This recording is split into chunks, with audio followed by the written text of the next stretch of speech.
3 gündən artıq qardaşından küsülü qalmır. Uzaq durmur. Yəni küsül olaraq yəni. Yəni 3 gündən sonra bunu görür, o da bunu görür, üst sönlərlə bir-birlə. Bu halal deyil ona. Onların ən xeyirlisi salamla başlayandır. Lakin 3 gün müddətdən artıq sən hicrət edə bilərsən, uzaq dura bilərsən qardaşından, əgər bunda məsləhət görərsənsə də. Məsləhət var. Görsən ona fayda verir.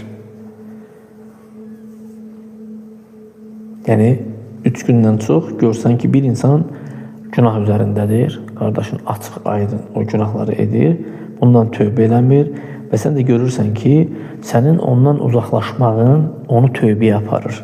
Bunu görsən, bu halda neyinsən uzaqlaşa bilərsən. Bunun üçün də hicrətdə ən səhih olan qövl budur ki, bir qardaşdan uzaqlaşmaq məsələsində ən səhih olan qövl odur ki,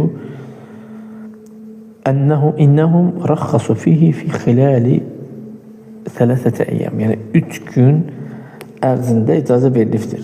Bundan artıq olan isə məsləhətə baxılır. 3 günə ki, problemdir. Birini nəsiyyət edirsən, günah üzərində görürsən, nəsiyyət edirsən, qaçılmırsa, çəkinmirsə, 3 gün insandan uzaq dur, danışdırma da, uzaqda dur, salam da vermə, salamını da alma. 3 gün. 3 gündən artıq olmaz.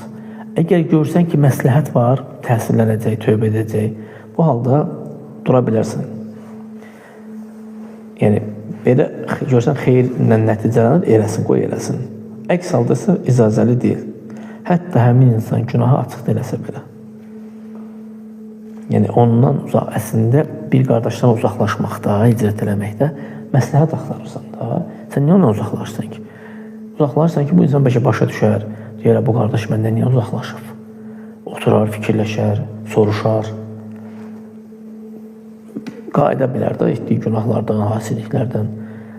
Əgər görsən ki, məsləhət yoxdur, gəlin günahın üzərindədir, 3 gündən artıq uzaqlaşma.